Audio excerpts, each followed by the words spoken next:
क्या बात है। ये भारत का टाइम है, ये आप सबका टाइम है और ये टाइम है अब उन्हें बुलाने का, जिन्होंने न केवल अपने विजन से, अपनी सोच के साथ समूचे विश्व में भारत के पद को और ऊंचा किया है। आइए मैं आप सभी के साथ, सभी की जोरदार तालियों के साथ इस मंच पर बुलाना चाहूंगा उस धारा प्रभा वाणी को, जो न केवल अपनी सोच से, अपने विचारों से आप सबको इंस्पायर करेंगे और मिलकर के एक बातचीत आपके साथ करने जा रहे हैं। Let me call upon with a very huge applause our very honourable minister of external affairs, government of India, Our very honorable Dr. S. Jaishankar ji. जोरदार तालियों से स्वागत करें इस मंच पर, और तालियां अपने स्थान पर खड़े होकर होनी चाहिए। एक बार जोरदार स्वागत उस शानदार स्वरूप में।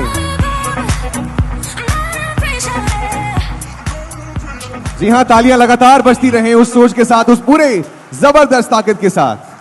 Thank you.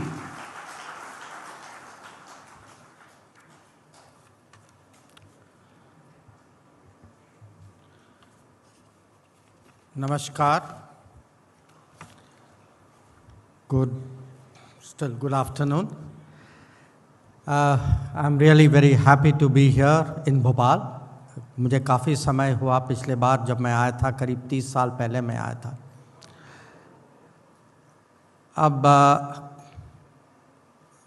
कुछ ही दिन पहले मुझे बताया गया कि यहाँ कार्यक्रम हो रहा है कि which is called ये है भारत का time. So I said very good, मैं भी सोचता हूँ, मेरा भी मत है कि ये है भारत का time. So then I was asked saying, so you agree India is a winner? I said yes, very much. So they said okay, तो आप आइए, please talk about your speciality. So I've come to talk to you about cricket and the World Cup because ये है भारत का time.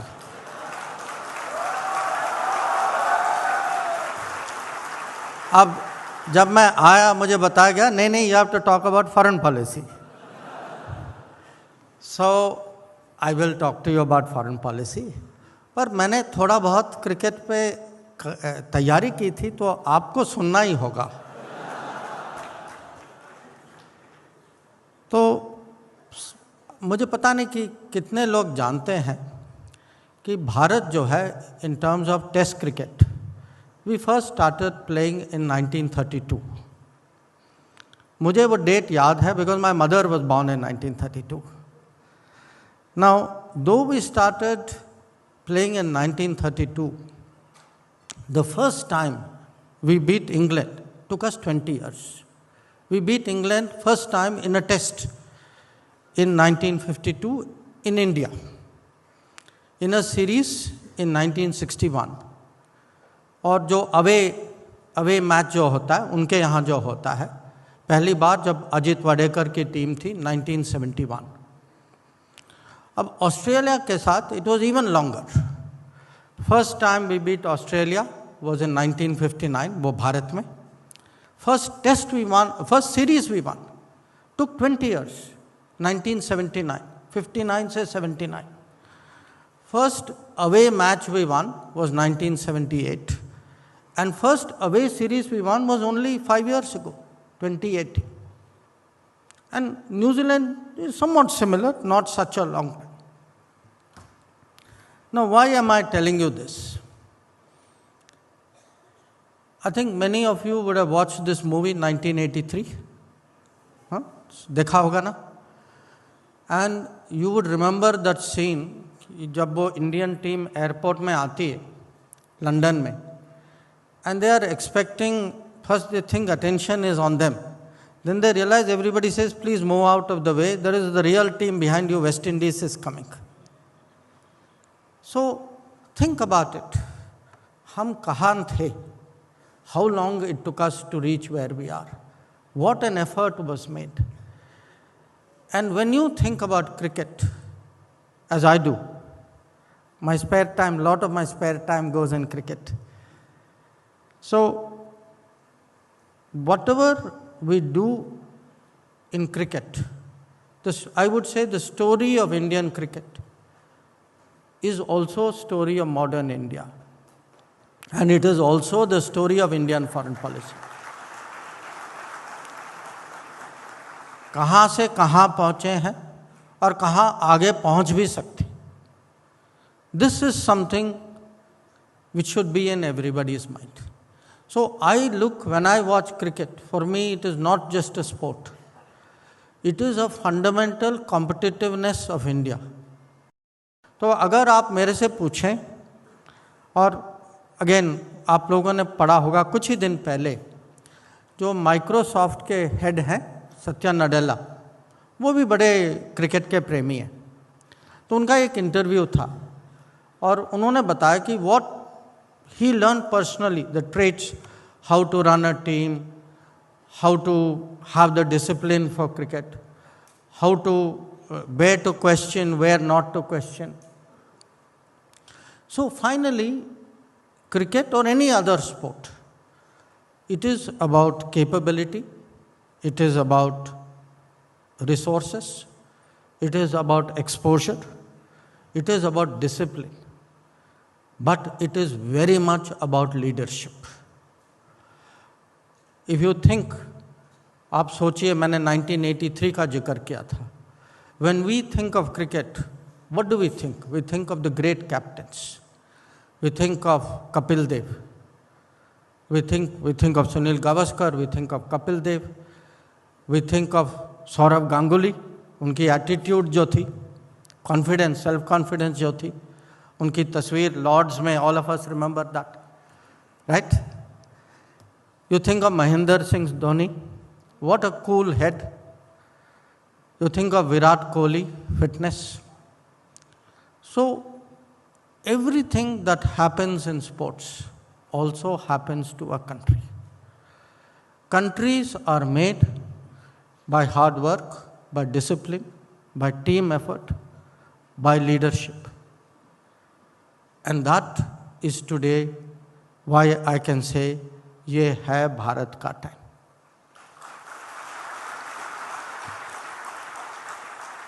Now ये cricket का उदाहरण जो है, there is another lesson also in it.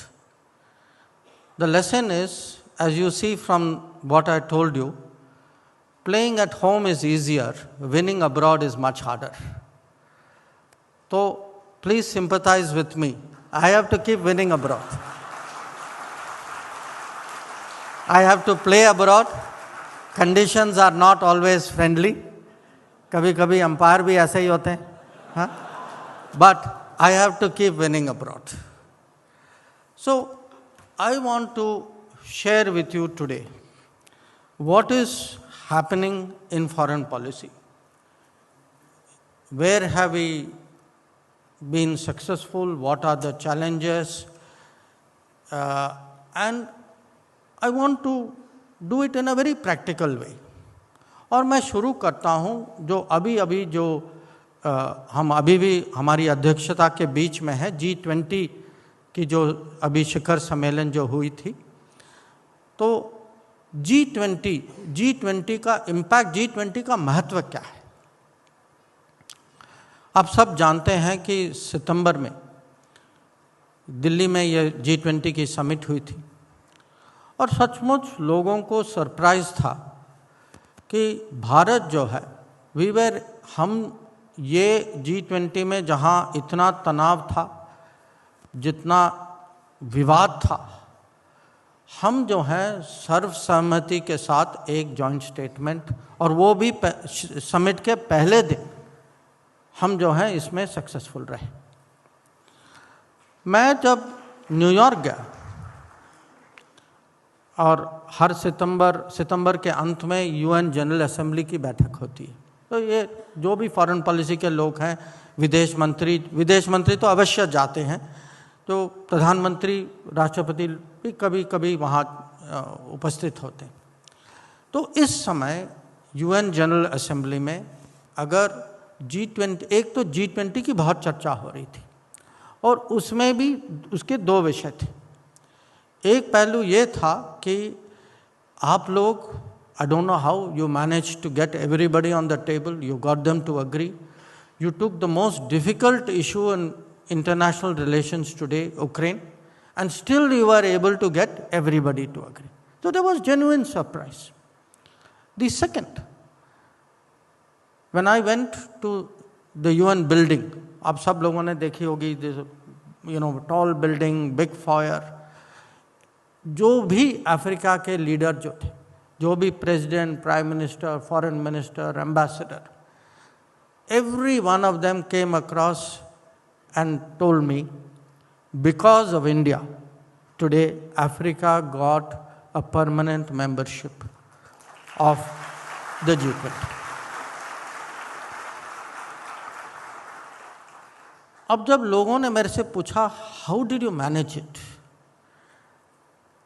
I also had to think a little bit, how did I manage it? Because जब हो जाता है तो हो जाता है, you are in the flow. And I gave them this answer. हमने जो विदेश नीति में जो की है, वही किया है जो हम अपने माने डोमेस्टिक घर में भी करते। और घर में क्या करते, जो सर्वसहमति जो हमने स्टेटमेंट G20 में बनाया था, it is actually a foreign policy version of सबका साथ सबका विकास। एंड जो अफ्रीका के साथ जो सालों से अन्याय हुआ है, क्योंकि ये माने हर G20 में लोग कहते थे अच्छा अगले बार अफ्रीका को लाना चाहिए, पर कोई कुछ करता नहीं था। It took somebody like Prime Minister Modi to say, I am proposing Africa, anybody has any objection? No objection, we are doing it. So this also, ये भी हम घर में ही करते, जो कहते हैं ना leaving no one behind, that the most vulnerable, the most weak, the most needy, if they are not on the table, अगर हम उनको साथ नहीं ले जाते, you cannot have progress. This is a rule applicable to a country, it is a rule applicable to the world. Without Africa on the table, you cannot solve the problems of the world. Without some basic sarvasahmati, you cannot address the problems of the world. And there is as much a lesson in the country as there is in the world.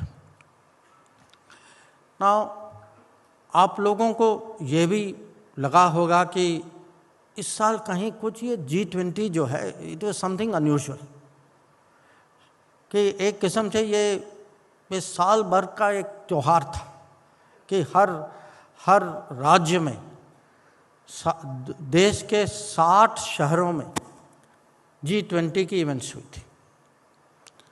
जैसे मुझे याद है मध्य प्रदेश में भी 3 जगह, भोपाल में, इंदौर में, खजुराहो में, कुल मिला के 5 मीटिंग हुई थी।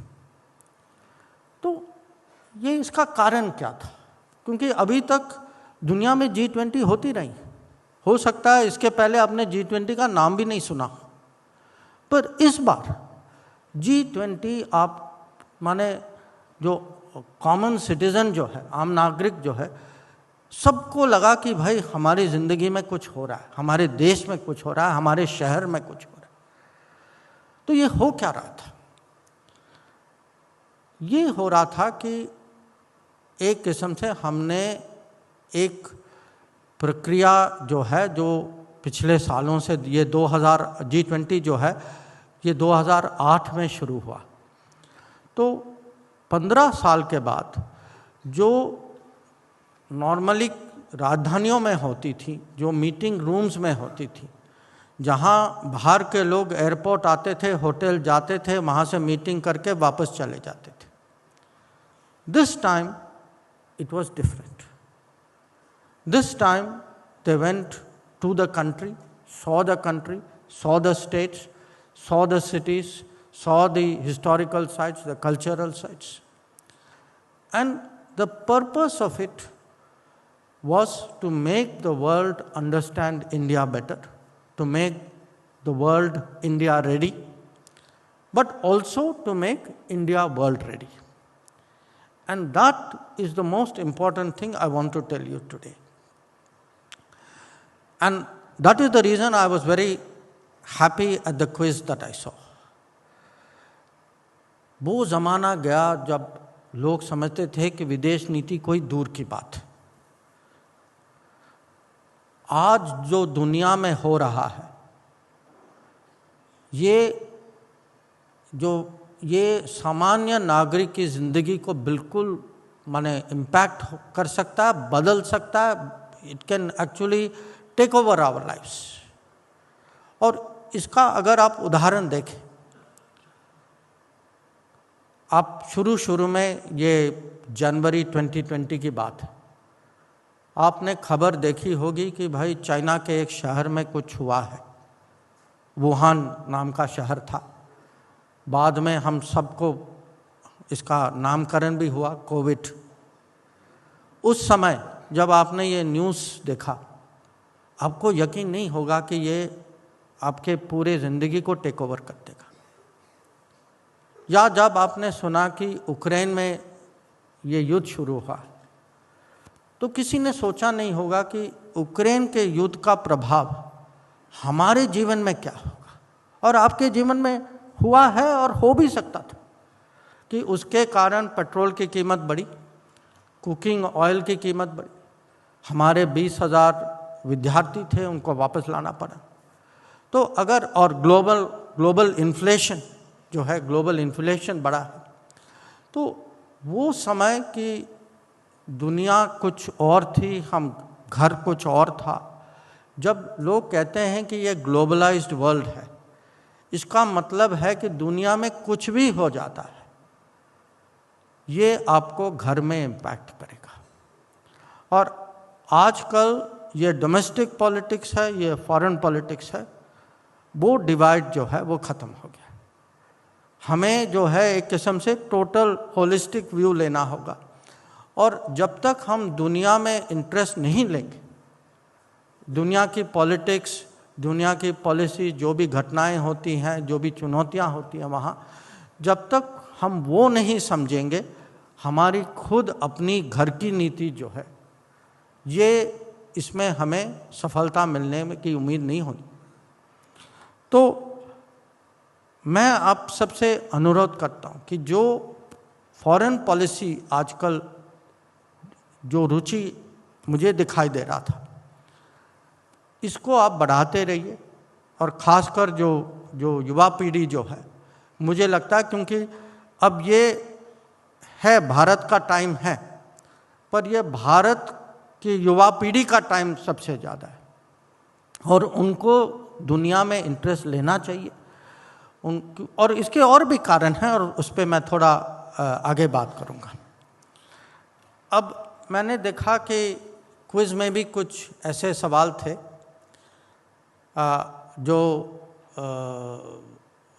जो सोचने लायक हैं। और अगर मैं ये सब्जेक्ट लूँ कि foreign policy, what is the impact of foreign policy on your daily lifes, this is what I want you to think. And one impact is actually जो अभी जो ऑपरेशन, जो प्रश्न जो था वो संकट मोचन का था, ऑपरेशन संकट मोचन। हाल ही में 3 ऑपरेशन हुए हैं। एक अभी इजराइल में जो हुआ है ऑपरेशन अजय, उसके पहले सूडान में जब वो वहाँ जो फाइटिंग जो हो रही थी उसके कारण ऑपरेशन कावेरी, जिसमें करीब 5,000 लोग वापस आए। और पिछले साल यूक्रेन में करीब 20,000 हमारे विद्यार्थी और अन्य लोग थे, वो ऑपरेशन गंगा के तहत घर आए। तो ऑपरेशन के बारे में लोग जानते हैं, पहचानते हैं कि भारत सरकार जो है, हम लोग आजकल माने हमारी रिस्पांस कुछ अलग ही है। ये भारत के लिए भी कुछ एक किस्म से नया अनुभव है। और अगर आप इसकी तुलना करेंगे कि अब यूक्रेन में जैसे हमारे जितने हमारे फ्लाइट्स थे, बाकी देश बहुत माने एफर्ट के साथ 2 फ्लाइट, 3 फ्लाइट, 4 फ्लाइट चला पाए। हम जो है इसके 20 गुना 30 गुना कर रहे थे। और एक तो फ्लाइट्स, जितनी फ्लाइट्स हैं, दूसरा जो स्पीड जो है, और उसके साथ जो पूरा ऑर्गेनाइजेशन जो करना पड़ता है कि ये नहीं है कि आप प्लेन ले जाओ और लोगों को बिठा दो, उनको देश के बाहर ले जाना है या देश में भी अगर लैंड कर सकते हैं तो वहाँ उसकी ऑर्गेनाइजेशन होती है कि असेंबली पॉइंट होती है, लोगों को आना पड़ता है वहाँ। तो आप ये सोचिए कि अगर इतने सारे क्योंकि दुनिया जो है आजकल इतनी वॉलेटाइल है। अगर पिछले 2 साल में 3 बड़े ऑपरेशन हुए हैं, तो आगे का भी आप सोचिए कि दुनिया अगर ऐसी रहेगी तो एक किस्म से हमें इसको एक स्टैंडर्ड प्रैक्टिस बनाना होगा, और हम बना चुके। पर ये बना कैसे? ये बना जैसे अच्छी क्रिकेट टीम बनी कि आप नेट प्रैक्टिस करते, आप स्ट्रैटेजाइज करते, आप हर प्लेयर की स्ट्रेंथ देखते, आप एक टीम बनाते। अगर जैसे एक सक्सेसफुल क्रिकेट टीम जो है ये 11-15 प्लेयर्स की एक मिलजुल के एक कॉम्बिनेशन, वैसे ही ये ऑपरेशन जो है आप एक किस्म से कह सकते हैं कि हमारी भी नेट प्रैक्टिस होती है। हम लोग भी बहुत माने तैयारी करते हैं, नई प्रक्रिया बनाते हैं, इसके लिए नए नियम बनाते हैं। और अगर मैं थोड़ा डिटेल में कहूँ, अब जब मोदी जी प्रधानमंत्री बने तो उनका एक बहुत अर्ली डिसीजन था कि हमें एक डिज़ास्टर रेस्पॉन्स फोर्स बनाना है। और उनका उस समय तक ऐसे किसी की सोच भी नहीं थी, माने तो तैयारी आप छोड़िए कि किसी के मन में भी नहीं था कि हमें ऐसा एक स्टैंडिंग फोर्स बनाना है। और उनका जो सोच जो है उनके खुद अनुभव से आया, क्योंकि जब वो मुख्यमंत्री थे तो उनको एक बहुत बड़े भूकंप के साथ डील करना पड़ा। तो अब जो है जब हम इतना माने जल्दी में क्विक रेस्पॉन्स में जो मूव करते हैं, ये फोर्स, उसकी तैयारी, उसकी इक्विपमेंट, उसके राशन, उसके जो मेडिकल जो किट जो है, और कितने जल्दी हम माने मोबिलाइज करके निकल सकते हैं। तो ये क्योंकि ये एक नई संस्था बनी है और ये बनी है रैपिड रेस्पॉन्स के लिए, तो इसके कारण एक किस्म से पूरे गवर्नमेंट में एक नई सोच आई है, एक नया, मैं कहूँगा नया इंस्टीट्यूशन और प्रैक्टिस आया।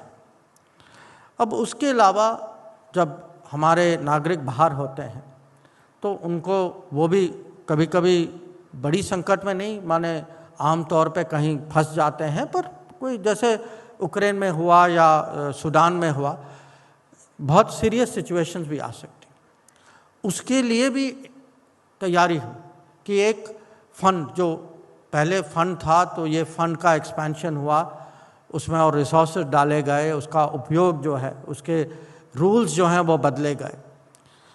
और हमारे मंत्रालय में एक रैपिड रेस्पॉन्स सेल खोला गया कि कल कुछ हो जाए, हम लोग जो हैं तुरंत माने घंटों में डिप्लॉय करते कि हमारा कंट्रोल रूम है, तो तुरंत जो सिस्टम, जो पहले हर एक्सपीरियंस जो है वो नया एक्सपीरियंस होता था, अभी जो है एक पूरा सिस्टम बन चुका है कि दुनिया में कुछ भी हो जाए तो सिस्टम तैयार है, मंत्रालय में तैयार है, फोर्स के तहत तैयार है, फाइनेंशियली तैयार है, और जो सिविल मिलिट्री कोऑर्डिनेशन जो होना चाहिए था, क्योंकि यूक्रेन में या सूडान में, खासकर सूडान में हम लोगों ने मिलिट्री एयरक्राफ्ट का बहुत प्रयोग किया, क्योंकि वहाँ हालत थी कि जो सिविल एयरक्राफ्ट जा नहीं सकता था, हमें खाली जो एयरफोर्स और नेवी को डिप्लॉय करने की ज़रूरत थी।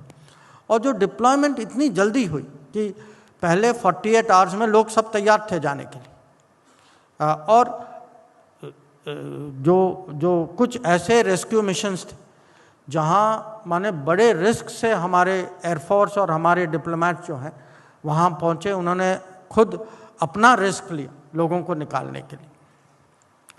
तो कहने का तात्पर्य ये है कि कोई भी देश अगर अपनी कैपेबिलिटी बढ़ाता है, अगर आपको, क्योंकि आप जो हैं रिजल्ट देखते हैं, तो मैं चाहता हूं कि वो इसके कारण भी आप थोड़ा इसके बारे में भी सोचें।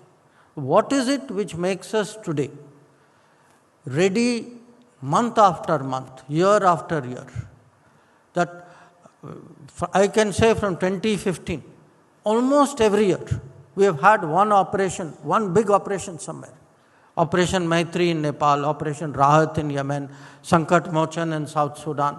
So this is today necessary. And to do this, we have to have the preparation, we have to have the thinking, we have to have the planning, we have to have the resources. Now, most of all, till now I am talking, अच्छा कोई युद्ध है, वहाँ कुछ Turkey में भूकंप है, या अभी गाजा इजराइल में आतंकवाद के कारण हमें लाना पड़ा लोगों को. बट आप ये सोचिए, during the Covid there was a mission called Vande Bharat mission.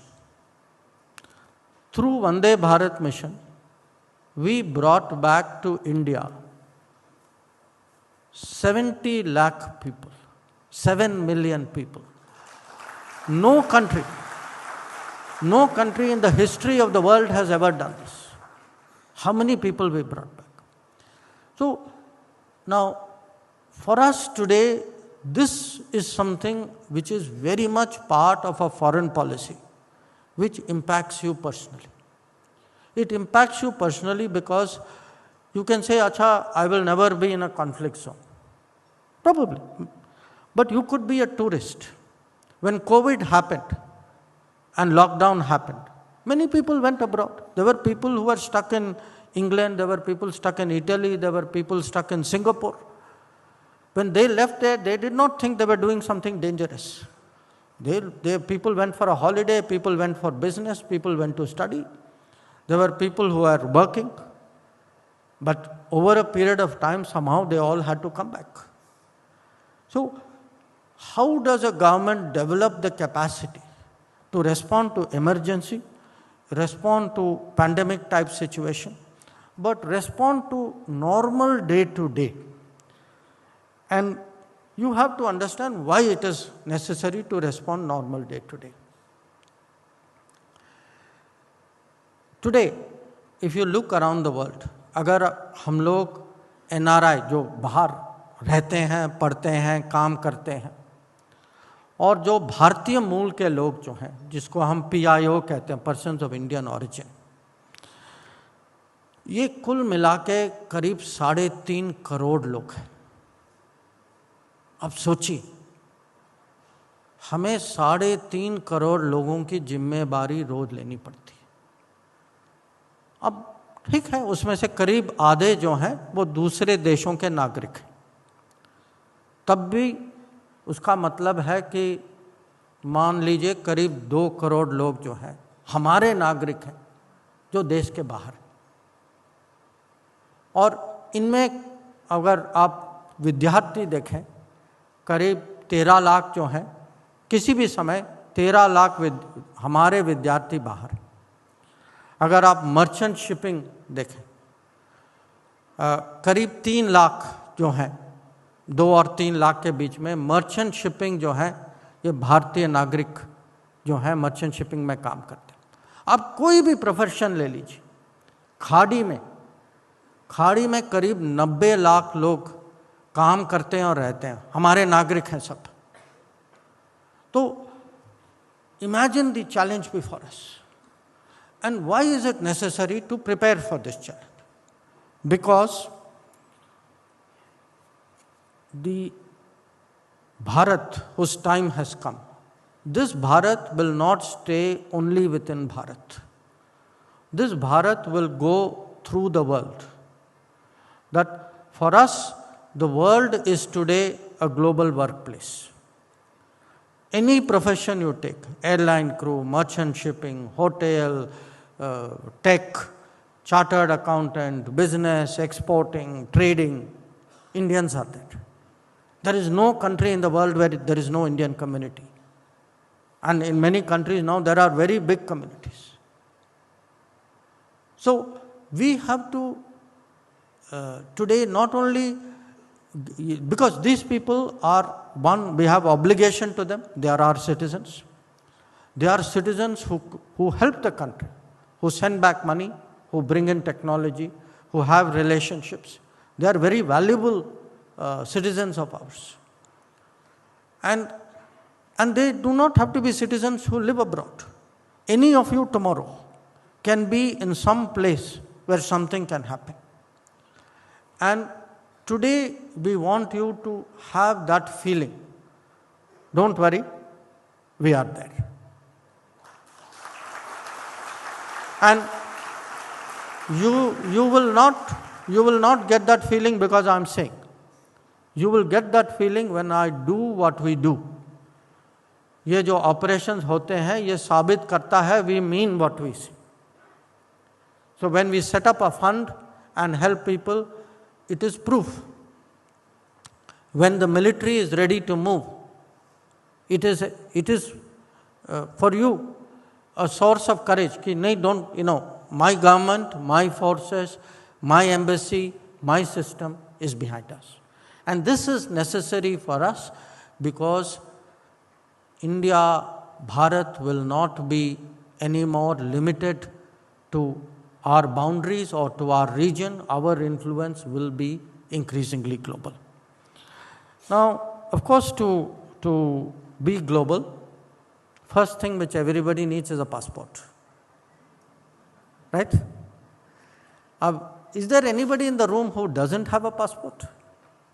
Some people. Okay. I got my first passport at the age of 24. I only got it because I joined the foreign service. And in my locality, I think I was the only person of my age group who had a passport. So it was very rare to get a passport. And when I joined the foreign service, everybody in my locality was very happy. They said, अच्छा ये हमारा passport दिलवा देगा. हाँ? और आप पूछेंगे क्यों? क्योंकि उस समय पासपोर्ट मिलना इतना मुश्किल था, इतने फॉर्म भरने पड़ते थे. आप लोगों को you have to go to somebody working in the government who will say कि आप हैं, मैं सर्टिफाई करता हूं कि ये आपका नाम है. माने आपका नाम कोई और सर्टिफाई कर रहा है, और हो सकता है कि उनको पता भी नहीं था कि आप कौन है, पर तब भी वो करते थे. We started in an era where getting passport would take months, sometimes years, and what exchange hands I don't even want to talk about. Okay? Now, from that, आज आप देखिए and see the difference. Okay? No, I'll give you a number, then you can clap after I give you the number. In 2014, if you wanted to give your passport application, totally across the country, there were 77 centers. Today, there are 524. In Madhya Pradesh, there were 2 centers. Entire state of Madhya Pradesh. There are today 20. And how was it done? Anybody who's worked in the government will tell you, it's very difficult in the government. आप कुछ नया कुछ करना चाहते हैं, लोग कहेंगे इसका बजट कहाँ है, बिल्डिंग कहाँ है, स्टाफ कहाँ है. अब Modi ji found a very good solution. And आपने ये स्लोगन सुना होगा ना, about minimum government, maximum governance. तो उनकी सोच थी कि ये पोस्ट ऑफिस, अब ढेर सारे पोस्ट ऑफिस हैं, हर क्षेत्र में, हर जगह, हर गांव में कुछ पोस्ट ऑफिस है. अब आजकल कोई लेटर तो लिखता नहीं. कोई आजकल लेटर लिखता है क्या? तो अब पोस्ट ऑफिस है, पोस्ट ऑफिस के एम्प्लॉयज़ भी हैं. तो आप पोस्ट ऑफिस और विदेश मंत्रालय को जोड़ दीजिए. Give them collaborative task and tell them कि आप पोस्ट ऑफिस का आप उपयोग करिए. So what we have been able to do without too many new buildings, without too many new staff, without some great budget expenditure, we were able to use the partnership between Foreign Ministry and Postal Ministry to actually create a service for the Indian public. And as a result today, Our goal today is at least every Lok Sabha constituency should have one passport center. We are very close to that goal. And it is not only that you can apply for a passport. अगर आप अपना documentation देखें, because there are today so many आपका आधार है, PAN card है, driving licence है, bank आपका phone है. अब इसके कारण the entire documentation, the whole process, and most important for me, I will tell you this, it has become corruption free. जब लोग गुड गवर्नेंस की बात करते हैं, you know, I have spent lot of my life abroad, okay, and one thing, you know, things used to trouble us before, कि भाई वहाँ ऐसा है, when you come back here, अरे छोटे छोटे चीज़ों के लिए you have to give to people. Even in government you have to give to people for small service. Today, so many public services have become corruption free. And certainly if you see, people get today passports within a matter of days. You know, if somebody doesn't get in 2 weeks or 3 weeks, they start harassing me, saying मेरा नहीं मिला, here is a tweet, मेरा ये application है, and they are right, you know, it is their right.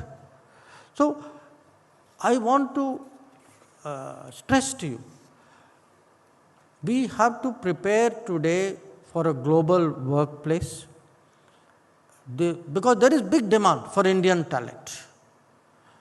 I am signing, you know, there was a time when I used to go to foreign countries and say, हमारे लोग हैं, चलिए थोड़ा please improve the visa conditions for them.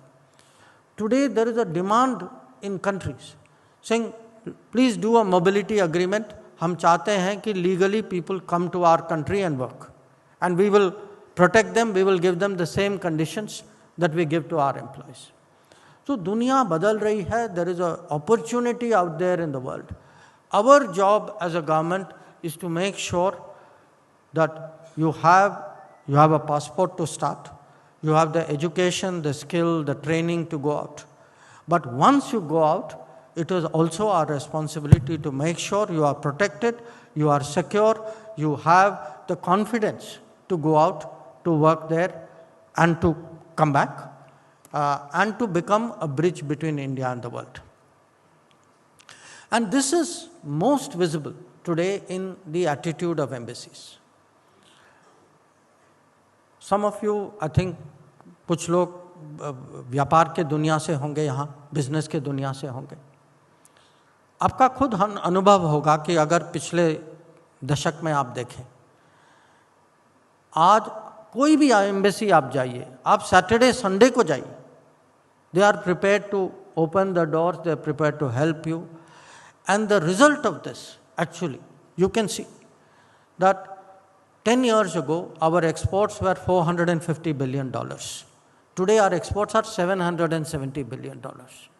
So, if you see the amount of support that you get for exports, for making contacts, for tourists who need help, students who need help, and this is today making a very, very big difference in our global perception. अब I had said that दुनिया में whatever happens, इसका impact आपके रोज के ज़िंदगी में होगा. I'll give you the example of Ukraine. I know इस पे there is a lot of attention that we took a very strong stance about buying our right to buy oil from Russia. I want you to think, अगर उस समय हम लोग झुक जाते, अगर वो ऑप्शन हमने एक्सरसाइज नहीं किया होता, what difference would it have made to you? Think how much higher your petroleum price would have been. Think how much inflation would have gone up in this country. So it is not it is not just a matter of pride, or I would say statement of independence. It is also today a good government, a strong government stands up for its people. Stands up for its people, like good governance is necessary at home. right judgments is necessary abroad. That if we take today a strong position on terrorism, we take a strong position because we are big victims of terrorism. We will have no credibility if we say, when terrorism affects us, it is very serious, but when it happens to somebody else, that is not so serious. We have to have a consistent position. Similarly, when every other country looks after the welfare of its people, its economic interests. The same countries in Europe who are saying don't buy oil from Russia, वो खुद ले रहे थे और खुद उन्होंने अपना एक ऐसा शेड्यूल बनाया ताकि the impact on their population was less. So how do you have a government which stands up for what is necessary, what is in the interest of its people? And I can tell you, there will be pressures on us because that is the nature of the world. And a strong government and a good government are two sides of the same coin. But having said that, I also want to make two short points and then I know we have to move to a conversation. I think most of you would agree कि कहीं पिछले दशक में, पिछले 7-8-9 सालों में भारत की छवि जो है दुनिया में बदल गई है. इसके बहुत कारण हैं और मैं खुद अपने अनुभव से बताता हूँ. एक तो जो कोविड, जो महामारी का समय जो था, the way we handled it vis-a-vis, actually even जो विकसित देश जो थे वो परेशान थे. कुछ देश थे जहाँ वैक्सीन्स पड़े हुए थे, वो वैक्सीनेशन की प्रक्रिया नहीं थी. कुछ थे जिनके यहाँ माने जो पब्लिक हेल्थ रिस्पांस जो था वो कहीं गायब था या टूट चुका था. तो हमने जो किया कि खुद मेड इन इंडिया वैक्सीन बनाई, इन्वेंट इन इंडिया वैक्सीन बनाई, एक डिजिटल प्लेटफॉर्म कोविन, हम सब लोग वैक्सीनेट हुए. अब ये सोचिए, मैं विकसित देशों में जा चुका हूँ जहाँ बहुत सारे लोग थे जिनके यहाँ सिस्टम नहीं था वैक्सीनेशन का, कि आप सबको कहीं ना कहीं SMS मैसेज आया होगा कि ये आपकी बारी है, ये आपका टाइम है, आपको यहाँ जाना है. हमको लगता है ये बहुत नेचुरल है कि पूरे दुनिया में ये होता होगा. ये एक्चुअली बहुत यूनिक था. मेरा एक सोशल मीडिया वो चला, मेरा इंटेंशन नहीं था कहने का, बट कि जब मैं पहली बार न्यूयॉर्क गया, मेरा जो वैक्सीनेशन सर्टिफिकेट फ़ोन में था, मेरे लड़के के पास अपने वॉलेट में माने folded piece of paper. This was America we are talking about.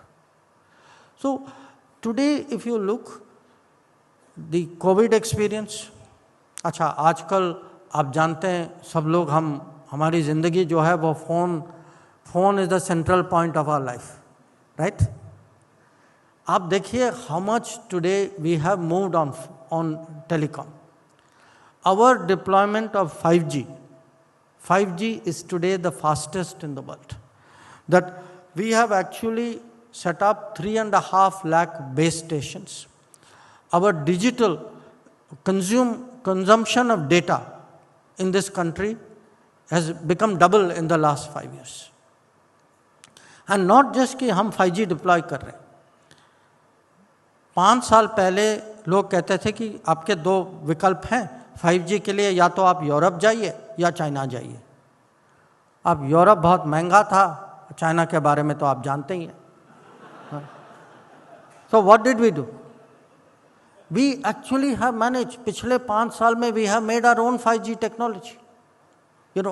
Today actually जिन लोगों के पास, और क्या होता है ना कि जब कुछ हो जाता है इस देश में, हम मानते हैं कि बहुत स्वाभाविक था, ये होना ही था. हाँ, ये नेचुरल ह्यूमन नेचर. आप सोचिए कि टुडे हम लोगों ने कोविड की चुनौती का सामना किया, हमने 5G को डिप्लॉय किया. अब ये जो पिछले कुछ हफ्तों में जो हुआ है, ये Chandrayaan mission, I cannot tell you actually how much impact it has made on the world. not just कि हमारा लूनर लैंडिंग था, कि हमारा लूनर लैंडिंग वो जगह हुआ विच इज, जो सब जानते थे, is a very difficult place, it was a very complicated mission. So in fact जब ये चंद्रयान हुआ, मैं प्रधानमंत्री के साथ हम लोग ब्रिक्स की शिखर सम्मेलन के लिए गए थे South Africa. I can tell you, माने जैसे ही वो होने वाला था, तब even before it happened already talk shifted, but once it happened the message it sent to the world about India's capabilities, not just India's capabilities, that we are today, and this is something people should understand, that rest of the world is also watching us. आजकल जब मैं बाहर जाता हूँ, मेरा अपना धंधा होता है, you know, they give me piece of paper saying sir ये 10 पॉइंट हैं, इनको समझा दीजिए, ये आपका सौदा है, जो नेगोशिएशन करना वो होता रहता है. As soon as that is over, जो दूसरे देशों के prime ministers, presidents, foreign ministers, अलग मिनिस्टर्स होते हैं, they always have some question about India, कि अच्छा हमने सुना था कि आपके यहाँ न्यूट्रिशन में, आपके यहाँ एक पोषण ट्रैकर ऐप है, या हमने पढ़ा था कि आप लोग जो हैं you actually give without collateral loan to vendors. ये हमारा एक योजना है, स्वानिधि योजना. अब पता नहीं आप लोग, many of you may not be familiar with it, but today 53 lakh vendors of this country get loans without collateral from the government, and they return the loans. I must tell you, the loan return ratio is about 75-80%. Now, how do we do it? We do it partly because today people have faith, but also because there is a digital backbone on which all of this is done. तो लोग देखते हैं कि आपके यहाँ vaccination हुआ, आपके यहाँ आजकल जनधन योजना, मुद्रा लोन, जो ये आवास योजना जो होती, so they are looking today at how India is moving digitally. They are looking at the achievements of India, and many of them, I must tell you, उनके भी प्रॉब्लम्स वही हैं. I went to an Arab country. I spent half an hour discussing leakage with a foreign leader. Leakage माने पानी का leakage नहीं, public finance का leakage. So these are problems which everybody has, and they look at us today. They look कि अच्छा आप solar में क्या कर रहे हैं, आप एजुकेशन में क्या कर रहे हैं. So world is today watching us, but at the end of the day, we have to, again, I come back to cricket. You know, a good cricket team, every match is important. There is no such thing as a big match and a small match. Every match is important. It has to be a system. It has to be a team. It has to work together at all levels. If totally it has to come together. So we are today at that moment that, you know, actually this phrase that ये भारत का time है, ये भारत का time है. And the next 25 years जो प्रधानमंत्री जो उन्होंने नाम दिया है अमृत काल, this Amrit Kaal will define in 25 years where we are. And nothing happens nationally if every state and I would say every person in some way or the other doesn't contribute to it.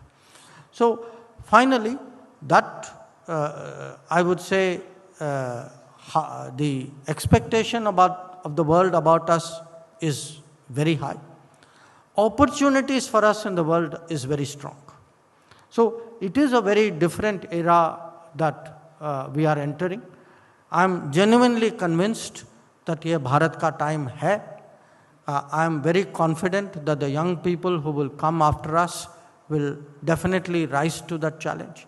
You know, every time I go, I must say, I go to a university, I go to any gathering, agar mujhe kahin, I have to strengthen my optimism and confidence. They are the source of that. So once again, really I thank you. आप लोग सब अपना समय आज Saturday है, आज शनिवार है, आप समय निकाल के आए. So I think maybe we can move to the next part of the program. Thank you so much sir. एक बार सभी की जोरदार तालियां बनती हैं. और जिस प्रकार से सर ने एक एक विषय पर अपनी बात रखते हुए उस भाषा के साथ, उस सोच के साथ हम सभी को जोड़ा है. सर मैं चाहूंगा कि आपका साथ हमें मिला रहे.